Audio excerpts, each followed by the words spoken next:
ಎಲ್ಲರಿಗೂ ನಮಸ್ಕಾರ. ನನ್ನ ಹೆಸರು ಮನು ಅಂತ. ನೀವು ನೋಡ್ತಾ ಯೂಟ್ಯೂಬ್ ಚಾನಲ್ ಬಂದು ಮನೋಸಿ. ಹೊಸೊಬ್ಬರಾಗಿದ್ದರೆ ಸಬ್ಸ್ಕ್ರೈಬ್ ಮಾಡಿ, ಪಕ್ಕದಲ್ಲಿರೋ ಬೆಲ್ಲೈಕನ್ ಮತ್ತು ತಪ್ಪದೆ ಕ್ಲಿಕ್ ಮಾಡಿ, ಒಂದು ಶೇರ್ ಮಾಡಿ, ಒಂದು ಲೈಕ್ ಮಾಡಿ.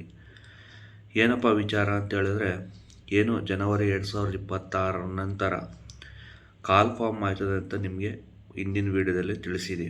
ಹಂಗಾಗಿ ಈಗ ಅದು ಕನ್ಫರ್ಮ್ ಆಯ್ತದೆ.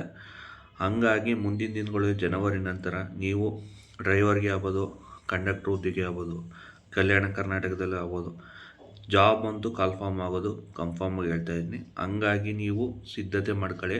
ಮುಂದಿನ ದಿನಗಳಲ್ಲಿ ಕಾಲ್ ಫಾರ್ಮ್ ಮಾಡಿದಾಗ ನಿಮಗೆ ಭಾಳ ಅನುಕೂಲ ಆಯ್ತದೆ. ಅದನ್ನ ಸಿದ್ಧತೆ ಮಾಡ್ಕೊಂಡಾಗ ನೀವು ಅಪ್ಲಿಕೇಶನ್ನ ಹಾಕ್ಬೋದು.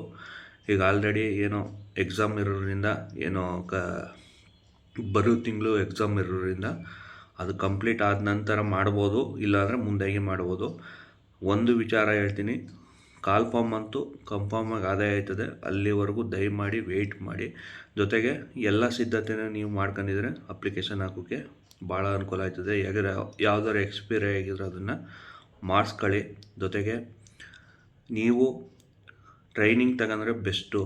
ಯಾವುದಂದ್ರೆ ಕಾಂಪಿಟೇಷನ್ ಜಾಸ್ತಿ ಇರೋದ್ರಿಂದ ಎಕ್ಸಾಮ್ ಬರೆಯೋರು ಅಷ್ಟೇ, ಎಕ್ಸಾಮ್ ಕಾಂಪಿಟೇಷನ್ ಇರೋದ್ರಿಂದ ನೀವು ಸಿದ್ಧತೆ ಮಾಡ್ಕೋಬೋದು. ಈಗೇನೋ ಕಲ್ಯಾಣ ಕರ್ನಾಟಕದಲ್ಲಿ ಏನು ಕಾಲ್ ಫಾರ್ಮ್ ಆಗಿದೆ ನಿರ್ವಾಹಕ ಹುದ್ದೆಗೆ, ಅವರು ಆದಷ್ಟು ನೀವು ಸ್ಕೋರನ್ನ ಮಾಡುವಷ್ಟು ಲೆವೆಲ್ಗೆ ಒಂದು ಸ್ವಲ್ಪ ಟಾಪ್ ಲೆವೆಲ್ ಸ್ಕೋರ್ ಮಾಡುವಷ್ಟು ಇದೆ ಒಂದು ಸ್ವಲ್ಪ ಸಿದ್ಧತೆ ಮಾಡ್ಕೊಳ್ಳಿ.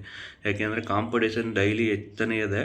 ಹಾಗಾಗಿ ನೀವು ಇದನ್ನು ಈ ಸಲ ನೀವೇನಾರು ದೇವ್ರ ಅಂದರೆ ಪಾಸ್ ಆದರೆ ಬಚಾವ್ ಅಂದರೆ 100% ನೀವು ರೀಡಿಂಗ್ ಆಗ್ಬೋದು. ಯಾಕೆ ಅಂತ ಹೇಳಿದ್ರೆ ಇನ್ನೂ ಟೈಮ್ ಇರೋದ್ರಿಂದ ನಿಮಗೆ ಒಂದು ಒಳ್ಳೆಯ ಅವಕಾಶ ಅಂತ ಹೇಳ್ಬೋದು. ಜೊತೆಗೆ ಹೊಸ್ದಾಗಿ ಅಪ್ಲಿಕೇಶನ್ ಹಾಕೋರು ಭಾಳ ಅನುಕೂಲ ಆಯ್ತದೆ. ಮುಂದಿನ ದಿನಗಳಲ್ಲಿ ಆಯ್ತದೆ ಜನವರಿ ನಂತರ.